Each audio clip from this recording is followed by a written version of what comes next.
You guys, welcome to an all new So Bad It's Good with Ryan Bailey. This is your buddy Ryan. This is your Monday episode.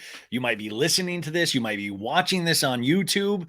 Hello to everybody out there. I hope everybody is willing to give this week a chance, just like we're willing to give the new Real Housewives of New York ladies a chance. It just premiered tonight. So, listen, this week is what we make of it. I'm telling that to myself more than you guys. But I missed you. I know, I know I do this so much, but I took a couple days off last week unexpectedly, and it really is so weird when you're so used to doing this so regularly, and then you stop even for a day.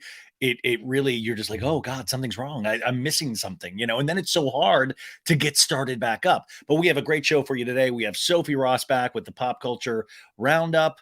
And you can skip right to that right now. Remember, there are timestamps on this podcast. If it's YouTube, there's just a whole separate video. And it's so funny when Sophie's on, it ends up just I just it's like just two we're just giggle gerties. Well, I'm a giggle gertie. My grandma always that's where I got that from. My grandma Davis would always say giggle gertie. Do other people say that, or is it? But she's like, oh, you're just a giggle gertie. So go out there and be a giggle gertie today. Um, Listen, there is so much going on in the world, and I don't even know where to start. Let me talk a little bit about this last week and what's coming up for me this week. But I wish. How are you guys? Are you good? I hope you're good. So I went to New York last week.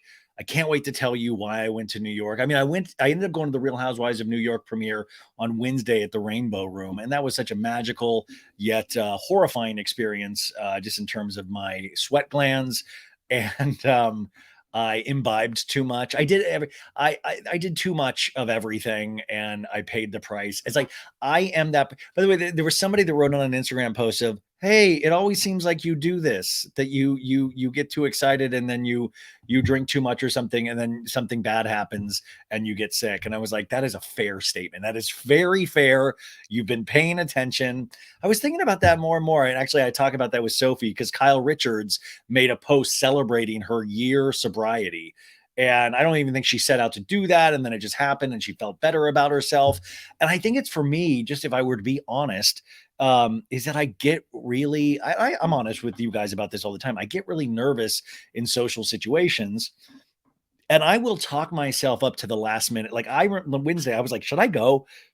I know I should go. Should I go? Maybe I'll just bail on this tonight. I'm always like a second away from bailing because in my head, I'm like, oh, it's going to be bad. I'm going to screw something up, and then I end up going and I end up having a good time.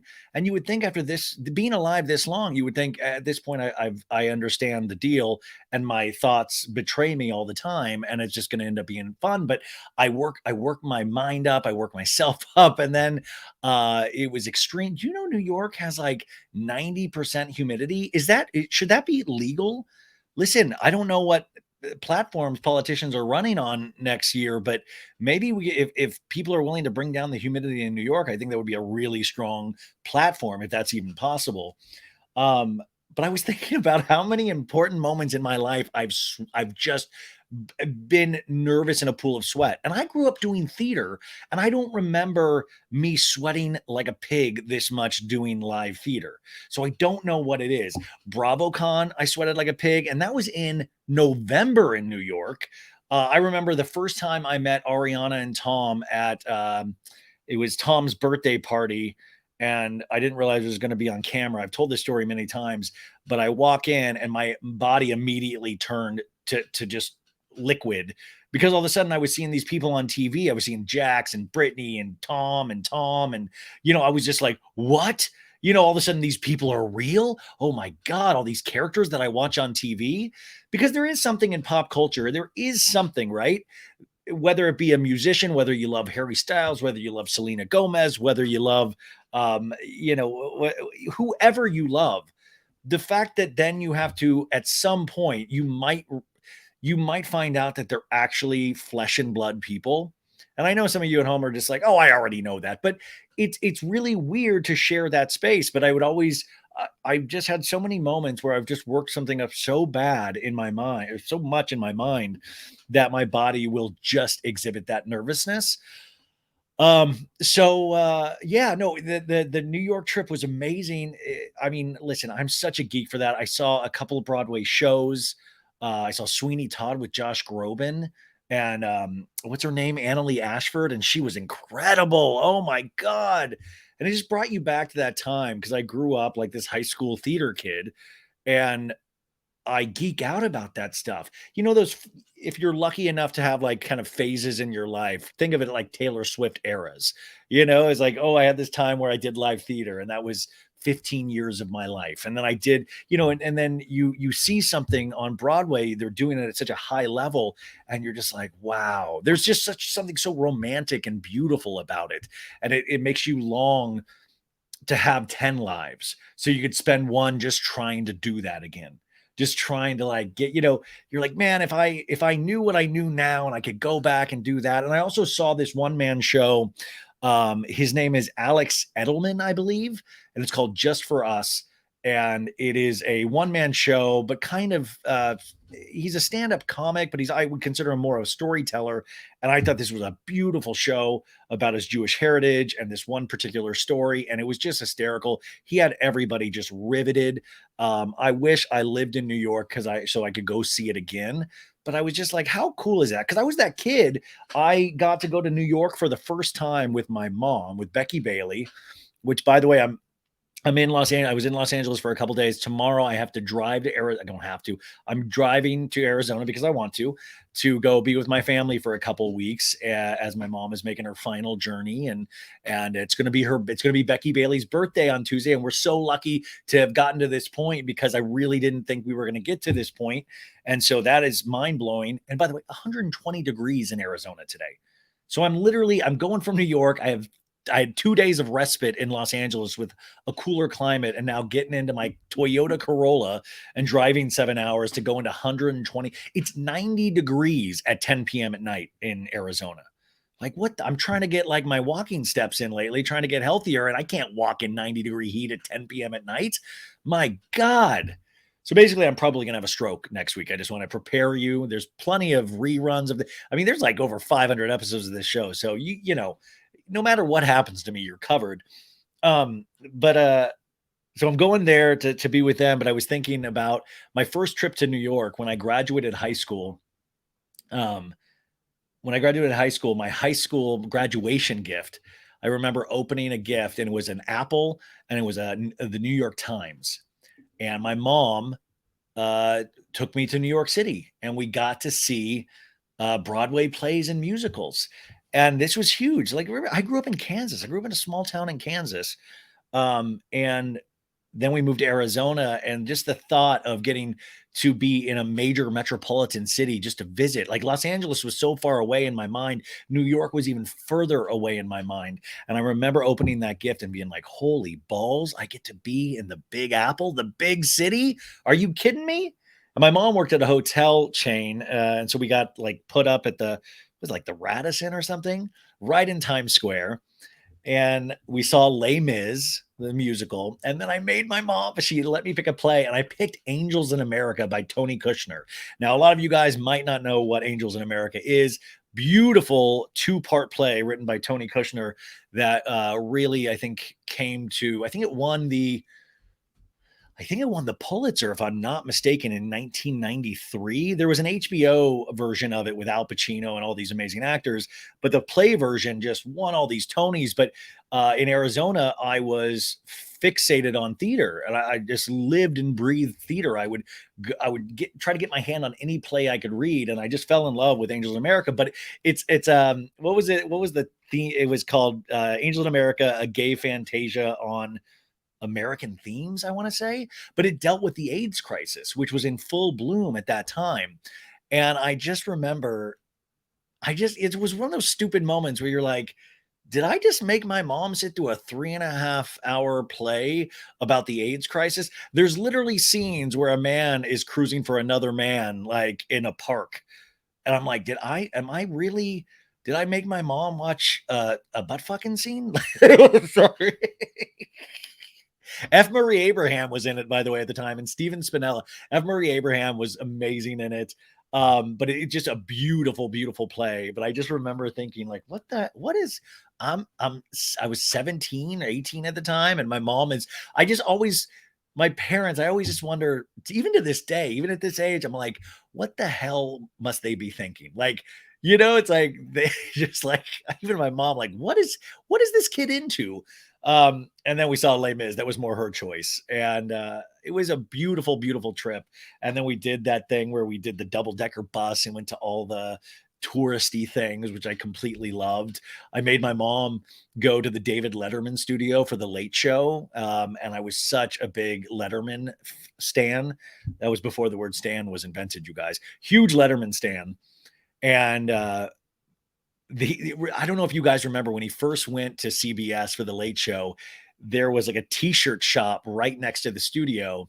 And there was these two, I think two Indian gentlemen named Mujibar and Sirajul. I believe I haven't thought about this memory in so long. Mujibar and Sirajul, and they became recurring characters on this show. And I took my mom to the theater and I went and met Mujibar and Sirajul and had them sign a t-shirt for me. And I was that kind of geek. I still am. I still am. I get so enamored and fascinated and fixated on pop culture. This is why I'm doing this show.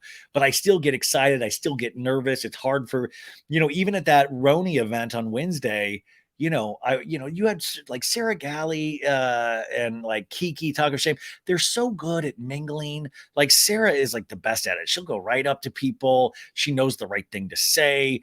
I don't. I just was like tailing like people and just like quietly Nomi Fry actually was like, Ryan, you're here. Nomi Fry is one of the best writers I know. She writes for the New Yorker and she did the show once. I think she's going to do the show again, but she was like, Ryan, what are you doing here? And I couldn't believe she remembered me. And then she introduced me to somebody as a very talented podcaster. And I mean, you say those things, but it was so nice. And there are those moments where you're just like, wow, because it's weird. It's that narcissist in me, I guess, that I constantly need validation, because I think there is that imposter syndrome that I deal with still on a daily, if not hourly basis. I think we all do to a degree where I'm like, I don't belong here, man.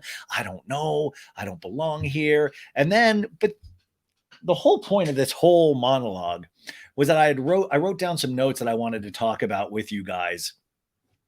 Is that when I get depressed, and that can be, fairly often, at least once or twice a week, or when I feel joy, when I feel everything, there's always pop culture, right? At the end of the day, there is always pop culture. If you're sad, there's pop culture to fall back on, to lean on, to make you feel better. If you feel good, pop culture can be there to make you feel better. It can share in your joy. You can put on a song and it can make you the happiest that you've ever been. It can mean so much to you. Old episodes of RHONY, of Real Housewives of New York, you can put on, you can put on a certain episode, Scary Island, and you can watch it again and again and again. And it can comfort you. It can make you feel better. And then I was just thinking how much pop culture means to me is that even at that party, even when I'm nervous, I'm sitting over here and I'm like, there's Tony Danza. Tony Danza was there, you guys. Hey, Samantha, Jonathan, I'm Who's the Boss? Now Che Diaz's dad on And Just Like That. He was there randomly. And I remember staring at him. He was just always just there. And I was like, man, I have so many memories of watching Tony Danza growing up. So many memories. And those are fond memories.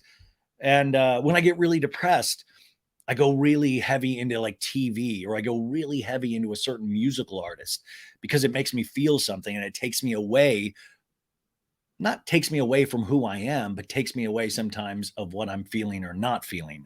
And it can actually steer me in the right direction, if that makes sense. And that's what I was kind of saying, is that in the end, this is always here for us. This is always here for us. It's always here for us. And I've met some of the best people and had some of the best conversations talking about this. What is this, you might say? Like I said, it's everything. It's pop culture. It's reality television. It's movies. It's the second season of The Bear. It's Taylor Swift's, Taylor's version of Speak Now. It's the Dead and Company's final show in San Francisco this weekend. It's these things, these culminations of the kind of artistic expression that goes further beyond us, but then gives us these kind of universal truths. And if even if you can't find universal truths in it, we don't need to go that deep.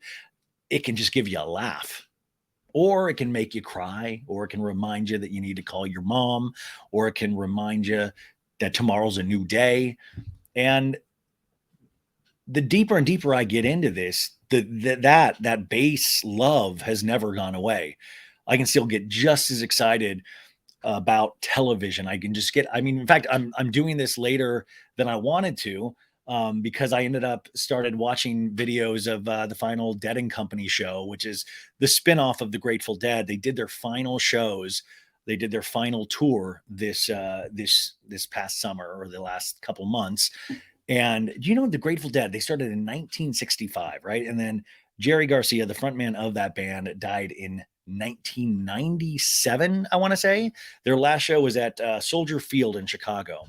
There's been many different spin-offs and iterations of that band, and they finally came on a Dead and Company, I believe, in the last 8 years. And John Mayer, became, a major part of that.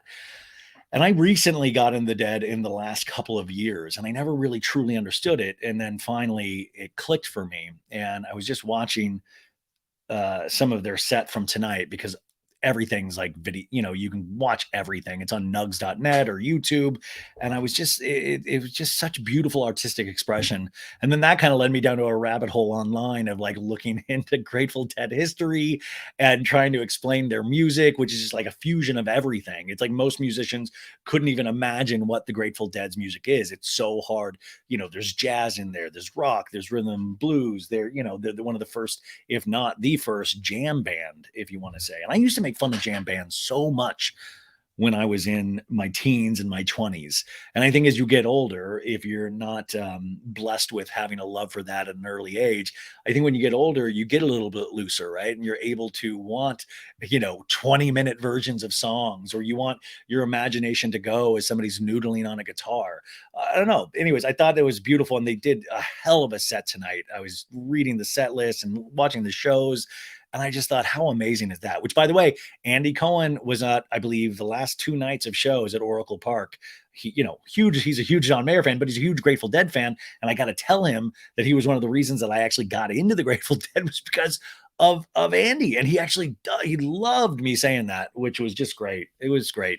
It's really nice to meet somebody that you really love. I really consider Andy Cohen a hero. I know he gets a lot of shit, and I try to really listen to the people that tell me why, but he is such a hero of mine. And I was so nervous to go up to him, and Zen Blonde Lauren, kind of grabbed him and introduced him to me, even though she doesn't really know him at all. And we got a picture. It's a horrible picture of me, but it's something that I'll treasure. And it was those nice moments where I actually talked to him about the Grateful Dead, and he responded to that, because other people were talking to him about housewife stuff, and he wasn't, he's like, yeah, he's get work. But then I talked to him about that. He was like, no way. And it was so nice to have a moment with someone where you're like, oh, this is kind of a real moment. And I was like, oh, wow. It's really nice when you have a real moment with somebody that you admire. It was a fleeting moment, but a moment nonetheless. So basically, this is kind of my beginning monologue, just to reiterate that it's all right to love whatever you want to love. That entertainment is one of the things that makes the world go round, because at the end of the day, it is based in love, because we love these things. That Now I will get off my soapbox and talk about Kylie Jenner, damn it. Listen, if you like this podcast, and why wouldn't you, leave it 5 stars on Apple Podcasts and Spotify. I was noticing I have way more listeners on Apple Podcasts, and I'm like, we got to get more Spotify. I don't know the exact breakdown, but go rate it 5 stars on both platforms. At the end of August, there's going to be a couple changes to the show. I'm so excited to fill you guys in on, and as soon as I'm allowed to, I will. And that was part of the reason why the New York trip happened. I've got a lot of meetings this week. I'm really excited. I'm very excited. And it's one of those things, it's like there are so many elements of my life that are up in the air right now, and just family stuff and all that. But this one thing, this means so much to me. So I will, sometimes, yeah. Anywho, that's it. Okay. And now it's so funny. I just did this big impassioned speech, and I'm literally going to talk to you about Kylie Jenner right now because we had something historical happen today. Yeah, I said historical because Kylie Jenner and Jordyn Woods are reunited. We got pictures of them enjoying dinner Saturday night. This is Jordyn Woods. If you don't know, this is Kylie Jenner's ex best friend 4 years ago in 2019. If you do not remember back then, it was pre-COVID. So if you can remember back then, we didn't wear the masks and we lived our lives. But Kylie Jenner and Jordyn Woods, best friends. They did a one season show called Life of Kylie. And I fell in love with Jordyn. I thought she was such a good best friend. And then there was this whole scandal. Do you remember? Because she was at this party, Jordyn, with Tristan Trash Can Thompson, and there was like a cheating rumor scandal thing that ruined friendships. Chloe went hard on Jordyn, which Chloe went hard on Jordyn instead of going hard on Tristan. I mean, shit, she had two more kids with, I mean, she had another kid with Tristan. Like, I love, once again, it's so much easier to blame women. Like, it's all, if you are in doubt, blame a woman. Women blame women, men blame women. It's all the rage, you guys. I'm telling you, if something happens today that doesn't go your way, blame a woman. So this broke up their friendship. I mean, do you remember the red table talk where Jordyn Woods, tried to set the record straight? Which, by the way, Jada Pinkett Smith, like, Jordyn, tell me your side. I love how pious Jada Pinkett Smith is at times, but it really divided those Calabasas lines with the Will Smith family, who actually were very friendly and are still very friendly with Jordyn Woods, and they kind of went up against the Kardashians for like a brief minute. So they had dinner on Saturday night, and it sets shockwaves on the internet. And we will see. I mean, the big question is, were cameras there? Are they filming this for the next season of The Kardashians on Hulu? I mean, this is truly wild. I think this is why you can never count the Kardashians out, because they'll throw some kind of curveball that'll kind of pique your interest. Oh, you're telling me Kim and Courtney are fighting over Andrea Bocelli? Tell me more. Or, oh, you're telling me Jordyn Woods and Kylie are mending their relationship? Wow. I really didn't think this would happen. I was really shocked to see this. And Jordyn Woods has really thrived, I think, in this. I mean, she looks beautiful. I believe she's engaged or dating or very much in love with a basketball player that I read this one article about him and her and like the things that he had gotten her for her birthday. And I believe it was like just the most wonderful gifts. It just seemed amazing. But they had these photos. I'm trying to figure out what restaurant they were at. It's like on the second floor. It looks like the second floor of a strip mall. Anyways, this is amazing. Do you think this is for the cameras? Do you think this is real? Are you here for the mending of a Kylie Jenner Jordyn relationship? I mean, do you even care? I mean, are we just past the point of caring at all about these things? I care. I was excited to see this. I'm excited to see what happens, but I was like, wow, this is fascinating. Now, another thing that me and Sophie really kind of briefly talk about, but I found out more information afterwards, is that Erika Jayne met with a couple of the victims of Tom Girardi today. I think this was like sponsored by an ice cream company. A couple of my friends went to this event. Kimberly Archie was one of the victims. And she was on the show a couple of years ago and had a good conversation with her. But Erika Jayne met up with these things and kind of she went in, allegedly Erika Jayne, not changing her tune, but went in there with an open heart. So that I was like, okay, well, this is great. This is all we kind of wanted from Erika Jayne to begin with, is like, don't be so defensive. These are actual victims. Your husband stole millions and millions of dollars from these people. If you're not having anything to do with this, you do not need to get so defensive. All I think people were wanting from Erika, myself included, was empathy and not extreme, like it just like me. And it just felt like so dark hearted. So they met up. It seemed like a great day. We'll see what happens. But then I was walking earlier in the day and I thought, oh shit, wait a sec. Is this part of the cameras back up thing? Because cameras are now back up on Beverly Hills. did they do this as like, are we not just going to get the Kyle Mauricio stuff? Are we going to get like cameras back up and we need to see Erika? Like, I'm praying that this is not for TV and that Erika truly was coming in there with an open heart. I mean, it's always weird when you start seeing it kind of passed around on social media pages because, that means you want the cameras to see it, even like social media cameras. So we'll see. My prediction, my fear though, if I know pop culture, is that potentially this will be in whatever new scenes will be in Real Housewives of Beverly Hills. What do you guys think? Am I just completely jaded on this topic? Could be, but that actually happened today as well. And I thought that was something that was really fascinating. And listen, I think if I were to, I'm not putting myself in Erika Jayne's shoes, but you're a couple years out from this. The intense outrage is gone, and you're now a couple many months away from the last season of Beverly Hills, where I thought she was kind of repugnant on that season as well. I don't consider myself an Erika Jayne fan in the least, but I always just thought, why can't you hear the victims out? So I thought this was like a positive step, and it doesn't take anything away from her. In fact, she's probably gotten more nice comments today than she has the last 2 years, right? Um, Also, I wanted to, I mentioned this briefly with Sophie too, is that Jane Birkin passed away this weekend at the age of 76 years old. And I was wrong because I know a Birkin bag, right? The rich person Birkin bag, a bag that I'll never be able to afford, like a bag that I don't, if anything, a Coach purse is the most fancy purse I know. But I was like, oh, the Birkin, she does the Birkin bag. She inspired the Birkin bag. So then I was like kind of reading about her, and she was like the it girl for a time.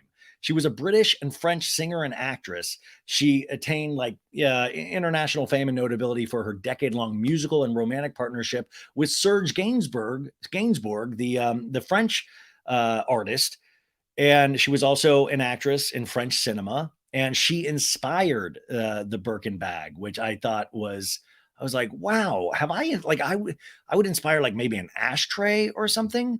But I was sitting here thinking like she made Birkin bags, and that is not the case, which I was like, oh wow, you learn something new every day. And I just also wanted to say that at the top of the show because I just imagined people hearing me and Sophie talking about it and going, what a fucking idiot this guy is. My God. Okay. Moving on, Real Housewives of New York. The new cast premiered tonight. Now we're going to do a full recap on Tuesday's episode, I believe, along with Welcome to Crappy Lake finally. But what did you guys think? I'll wait. Tell me what you guys thought. Did you guys like it? I liked it. I did. One episode, I liked it. Was it groundbreaking? No. Did it have to be? No. I want to know more about all of these ladies. Now, you had a very simple fight about cheese, which I loved. Are you taught cheese? Yeah, I'm down for a very petty fight about a cheese board. Yes, there was a fight about cheese. Amazing. We're just getting to know all of these ladies. Jenna Lyons, she seems like a trip. I met her at the party. I didn't realize her thing. She took over like J. Crew and it's just very respected in all these circles. Did you see her apartment? The elevator opened right into her apartment, and it was like the hippest, swankiest kind of artisty apartment I've ever seen. It probably cost $1 billion in there, but it's great when these shows take you behind a curtain of kind of a rich stratus. You know, I'm trying to really gather my thoughts. I'm not rich. Like I don't know how it takes you behind the scenes of these people. Like I will never live that life, but I love to watch this. I love to see like Jenna Lyons had a huge shoe room that looked amazing. Like this is New York wealth. And I thought the new characters, I'm like, yeah, I'm kind of interested in all of them. Uba, she seems hysterical. Who else did you have? You had Bryn. Bryn seems like she's completely made for reality television. She's bubbly, she's vivacious. She already got some people pissed off in the first episode. You can see some fights. Erin seems like she's a ball buster, and I love that. So this seems like good building blocks, and it's really fun to have a new show on. If we can get away from our, myself included, of our natural inclination to just hate immediately. Like I read such nasty comments about this because, of course, we love our old RHONY girls. Read the nastiest comments about this even before the show aired, and then it's so not gratifying for me because I have no skin in the game. But you're listening, you read it on Twitter and threads. People like, oh my God, I eat my words. It was great. It was so great. And it's like, see, all we had to do was wait. You don't have to shit on things just immediately. Just wait, just watch. I mean, now with Housewives, though, really always temper your expectations on these shows because they'll start strong and usually around episode 4 or 5, it'll kind of hit a little dredgy point of like, ugh, like Orange County hit it this past week. Like I was really loving the previous 2 episodes, and this episode was just like, which we'll talk about that on Wednesday, I believe. It's like, So RHONY will probably be no different. It'll probably have these kind of dredgy episodes where you're like, just kind of getting to the next episode. But I thought this was a great start. I was intrigued. Like I said, I wanted to know more. I would have watched another episode immediately if there was one available. And it's interesting on these shows to see pre-airing and post-airing, because now it's like you talk to these people, they're used to their normal, already kind of affluent lifestyles. But now after this, when fame hits next year, it's going to be interesting. Problems are going to start arising. When has there ever been a Housewives cast where things don't start getting really wonky? Take the Real Housewives of Salt Lake City cast, because one will be the star, will like kiss that person's ass, their head will get really big. You'll have somebody like immediately have marital issues.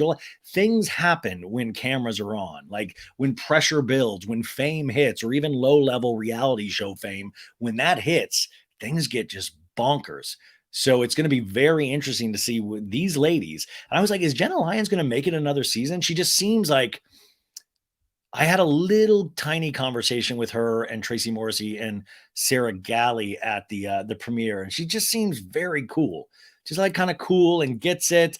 And sometimes you don't want somebody that gets it. You know what I'm saying? You want a Ramona. You want somebody that's kind of like is not in on the joke, if that makes sense. And Jenna seems to get it. And I was like, when these people, when I start making memes about them and stuff, it's not going to be all fun and games. Like that shit will probably get to them at some point. So that was, I was very titillated. I'll use that word. I really liked it. I can't wait to watch the second episode. Now, tonight, you guys, we had Below Deck Sailing Yacht. They started airing 2 episodes every week. So we got the season finale last week, but then we have the Below Deck Sailing Yacht Reunion, which is like a Watch What Happens Live event, part 1 and 2, airs tonight as well. And I'm telling you, for me, this was great. It's a very relaxing show for me. I love watching it. Like the stakes are like very kind of low, but it just for me, it's like comfort food. And the Gary, Colin, Daisy love triangle. This Gary, you guys, he'll fuck anything that's not nailed down. This Gary, you can't trust him. And I'm watching Love Island right now, and you can't trust this guy Mitch on there either.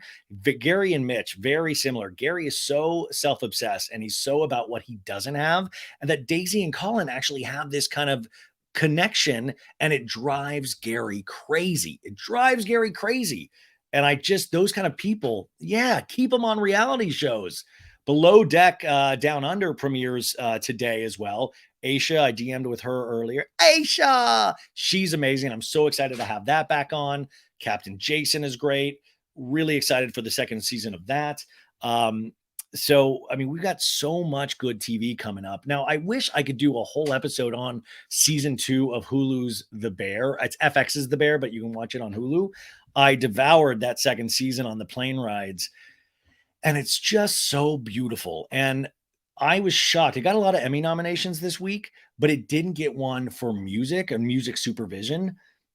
The music in that show, it's like, damn, you hit me in my gut. I think I talked a little bit about this on my Patreon last Sunday. I did like a 2-hour Patreon, maybe. I don't think I talked about it on here, but the use of REM, this song Strange Currencies, they use it over and over in the second season, just is I just love that song so much. And then in one of the final episodes, they use this could be the na. They use this song from the Out of Time album. It's just a beautiful song. And I was like, damn, justice for REM. REM, one of my favorite bands of all time. Michael Stipe, Mike Mills, Peter Buck, just an amazing band. They broke up like 9 years ago now, something. And they, not because they were fighting, just because they're like, it's time. And I'm like, damn, like I always like people that just like, they're just, we're going to keep going until nobody wants to see us, but not them. But their earlier albums, oh, just so beautiful. And sometimes Michael Stipe's voice can annoy people, or I've heard that from many people that I've tried to like get like listen to REM, and they're like, no. But I find his voice just cuts to the core of me. But that album is just it's a very male dominated out. Like they use a lot of Wilco, they use a lot of Brian Eno, just amazing. But the acting in that, the storytelling, it's just top level. And I think I mentioned this to Sophie, and that is like I wanted to hate it. I wanted to hate the second season, and it just sucked me in. And I'm so curious how you make things like this, because it's just a well crafted story. Just story, the acting is just top notch. I highly recommend that. Also, I watched this. I mentioned this earlier to or I mentioned this to Sophie. I watched this today on Hulu. It's called Betrayal: The Perfect Husband. And I thought it's 3 episodes, and I thought it was great. I thought it just really one of those eerie stories. 3 episodes. It's a woman uncovers the devious double life of her teacher of the year husband after he is arrested for sexually assaulting one of his teen students. And it was just I watched that last night and this morning, and I got really into that.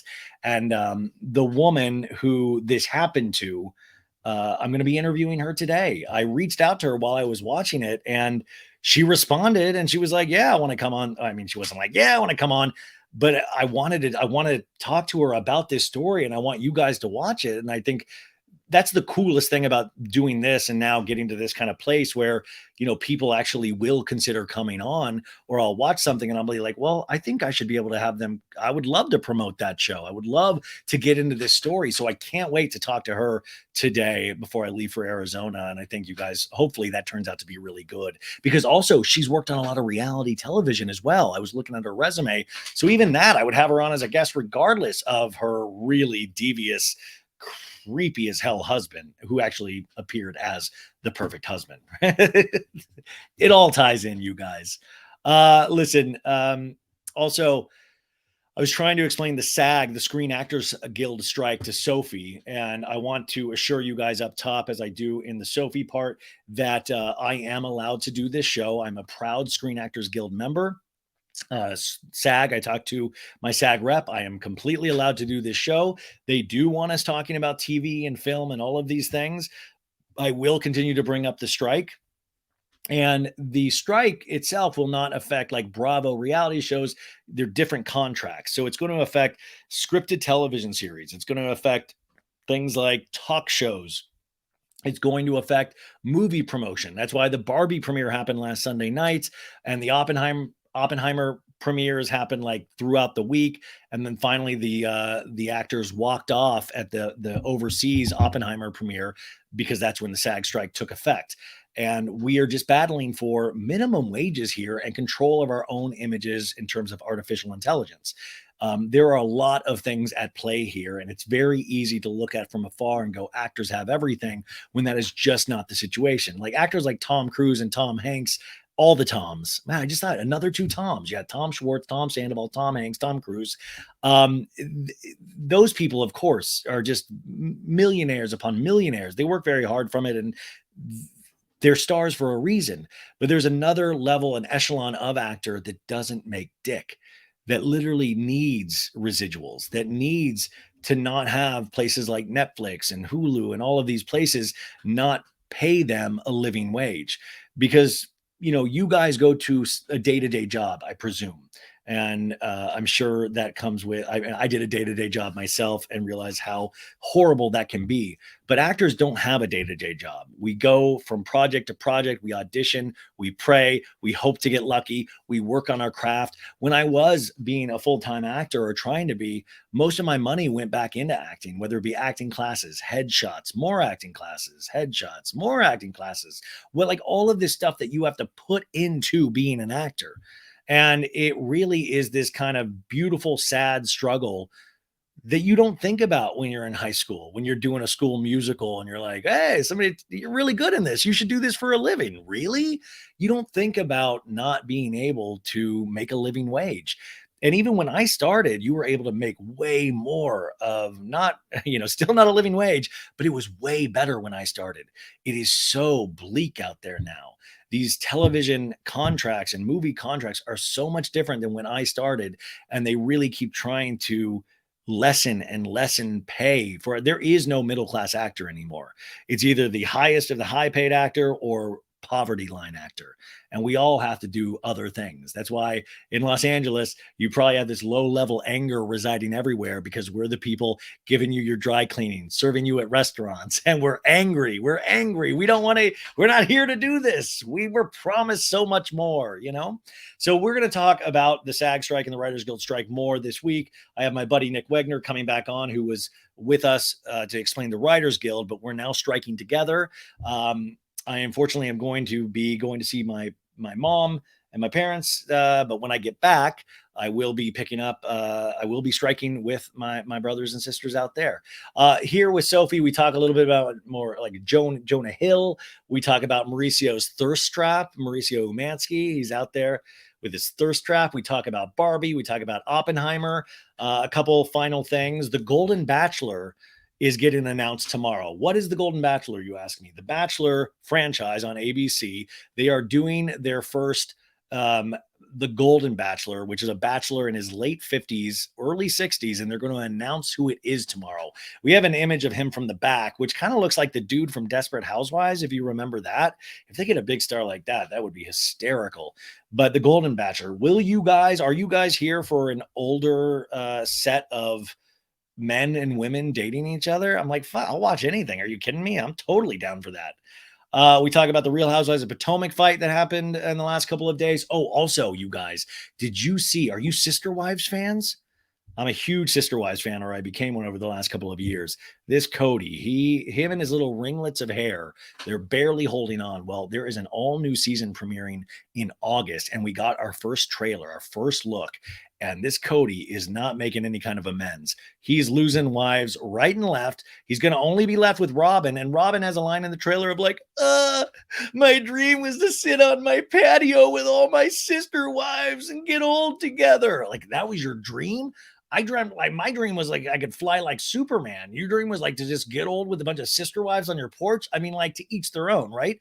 But this preview, it got, I'm telling you, this past season's Sister Wives, oh, just gripping television. I cannot wait for this next season of Sister Wives. What else is on the air? 90 Day Fiance UK premiered. The first 3 episodes, I believe, premiered today on Max or Discovery Plus. Why are we putting them on even separate streaming services?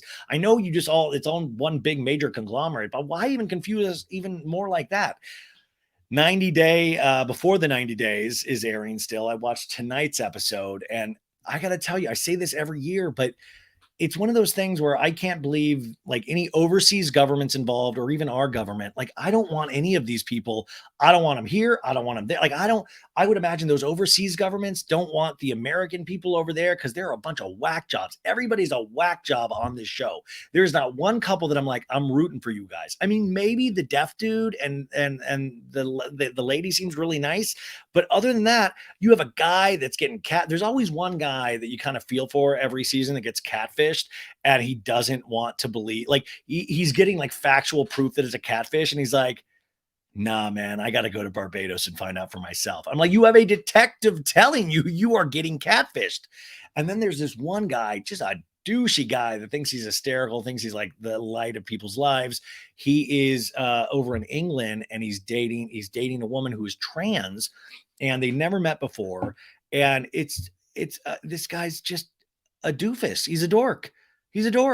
Like, I wish there was a thing that you could just vote halfway through of like, these people shouldn't be together. Like, just should not be together at all. You just feel bad. I don't know. There's a mixture of rage and feeling bad for everybody involved in these shows. And I don't even want to say it's a train wreck because I can definitely look away, but I don't, I don't know, there is something so disturbing. There's there's there's this one girl, you guys. She's a lesbian, and she fell in love with this girl overseas, and she's meeting her for the first time. And she'll let you know every chance she gets that she's like off and weird. Like we meet her for the first time, and she's picking driftwood because she loves playing with bugs. And I'm like, amazing. And then this last episode and a half, she's literally had the shits. She literally says, I can't get off the pot. And I'm like, relatable queen. I'm like, I've been there, but I would never do this on camera. And she's going to meet this lady for the first time. She's like, I can't get off the toilet. She has a parasite over there. She has to go to the doctors. And then she still wants, I'm like, you don't want to go shower first? Still wants to go meet this lady, you guys. Everybody is cuckoo bananas on this show. It is truly insane. And you're like, Ryan, you're really getting worked up. Maybe I should watch it. I don't know. I don't know. And you know what's so funny? The show is so intense that I don't even bother learning these characters' names because I'm like, I don't have time for this. I can't. It's too taxing. Like there Gino and the girl that they've been on a couple seasons now, and Gino can't find a hat to like fit his weird shaped head. I'm just like, just stop with the hats. He's always like, it's like you're not in the 40s, dude. It's way too weird. I don't like them. I'm like, why do I watch this? I don't like anybody. I don't like anybody on these shows. And then you have this other couple. Oh yeah, sorry, Gino and Jasmine are the couple I was just talking about. I'm trying to find. Oh god, they weren't in tonight's episode, but you have Amanda and Rosvin. And Rosvin's a Romanian social media star, and Amanda, her husband died from like brain cancer, and within the same year, she's already like going to fly out to Romania to meet this guy. She has two kids. It's just like, how do the producers? How do they? Do you guys feel good about yourselves, producers, that you're like encouraging this shit? Um, who is the one I wanted to bring up is Misha and Nicola. Nicola is in Israel, and Misha's 43 from Minnesota. Misha's a 43-year-old divorced Catholic convert who left her glamorous life as a TV journalist after experiencing a spiritual awakening in her living room. And she tells us all about it in one of the first episodes. Like she saw God in like, you know, her townhouse. And 7 years ago, while exploring her newfound faith, she connected online with Nicola, who is a 46-year-old virgin. Nothing wrong with that. Shout out my virgin brothers and sisters, who has never been in a serious relationship and lives with his mother in Israel. He runs like a God website, and it doesn't even look like a really well done website. No offense, Nicola. But despite coming from two completely different worlds over the years, they fell in love. And now, after 7 years of talking, Misha is flying to Israel to finally meet him in person with hopes of coming back engaged. And guys, yeah, Misha has two daughters. Like it is. And by the way, you guys, this is a good looking woman. I mean, she's very, I mean, almost too put together. It's very, I'm trying to convert. It's like who's Don Trump Jr.'s? It's like Kimberly Guilfoyle a little bit, you know, like she's like that kind of put together. But this Nicola, he's, you know, he's more of he's more of a what's inside kind of guy, not an outside kind of guy. But it is. Uh, uh, how does this happen? If this is your mom, no offense, if the kids are listening, if this is your mom, you must be shitting a goal. Like you must be literally like, what is going on with mom? Like this dude, like go to Israel. You can't find a nice Catholic over here. This guy is like, you know, romancing her with the word of the Lord, which is awesome, but he's doing it from his room at his mom's place in this tiny apartment in Israel. Never been with a lady. Like hadn't kissed a girl since he was like in high school or something like that. And she's finally starting to put the screws on him a little bit in Israel of like, listen, we need to find out if this is the real deal or not. He's like, Misha, I'm not about this, Misha. Like they go to this bar and she tells him that like this outside nightclub. She tells him like she has like, oh, I like to have one cigarette a year. And he's like, Misha, no, the Bible says no, Misha. And I was like, it's been a minute since I've read the Bible. Was there a chapter on smoking? Does it mention anything about vaping? But he's like, Misha, no. And then he doesn't like to go to nightclubs. I'm like, I mean, can you own, I guess that's not, I was like, can you only have God as the basis of your relationship? And I'm like, yeah, that's the basis of a lot of people's relationships. But I'm telling you, This show is wall-to-wall pain. If you want to make the face of like, you need to watch this show. I make the face of like just scrunched up. I get stomach aches watching this show. My bones hurt. My joints ache. I don't know why I do this to myself every week because it's a pain. Am I the only one that feels this? I know a lot of you guys watch, or you can't be, can't be the only one that feels this way about 90 Day Fiance. Also Zayn was on Call Her Daddy. Zayn, of course, the one of the founding members of One Direction. And did you guys listen to the Call Her Daddy interview? What did you guys think? Did you dig it? I didn't get to talk to Sophie about it, but I'm going to talk about it later this week because I have tons of great notes about it because somebody listened to it. Marissa listened to it for me and took notes on it. Also, just about the strike, I wanted to go back to really quickly. This is just how much it's going to screw up television. Stranger Things, the final season, like, how we left off with that cliffhanger over a year ago. They've now pushed it back to 2027. Yeah. 2027, you guys. Okay. Correct me if I'm wrong. Just what year? We're in 2023 now. Like, I'm not good at math, but go with me on this one. 2027, 2023. You're going to 2027. So 7 minus 3 is 4. And that's so 4 fucking years from now, we're going to wait for the final season of Stranger Things. Like, it ended in a to be continued that seemed like it was going to be the next day that like the battle was going to start. So like 4 years from now, we're going to see this thing and all of these kids are going to have like full on fucking mustaches. Like they're literally going to be fighting Vecna and arthritis. Like it is not, it's just, these kids are going to be fully grown. Like I'm like, it was the goal. It's going to be the Golden Girls all of a sudden, or the Golden Guys. It's like, I was like, we're going to wait. It's a show about kids. When the first season of Stranger Things aired, now it feels like 30 years ago, they were tiny kids. They're now fully grown adults. It's going to be like AARP time by the time this final season happens. So that's what the strikes, strikes, you guys. Okay, let's get to Sophie, the pop culture roundup. I hope you guys have the best week ever. Please let us know. Also, I'm going to be doing a Patreon Q&A episode while I drive to Arizona. I'll have my little earbuds and I'll be answering any questions. I'm going to put that Patreon note up to get questions. So join the Patreon if you want to know things about me, things about pop culture, anything. Patreon.com/so bad it's good. Can't wait to answer your questions on the road tomorrow. That'll help pass the time. And that's it. I don't want to let you go, but we have all week. So I love you. I miss you. Glad to be back. And here she is, the one and only Sophie Ross. If you're watching this on YouTube, flip to the next video. Bye.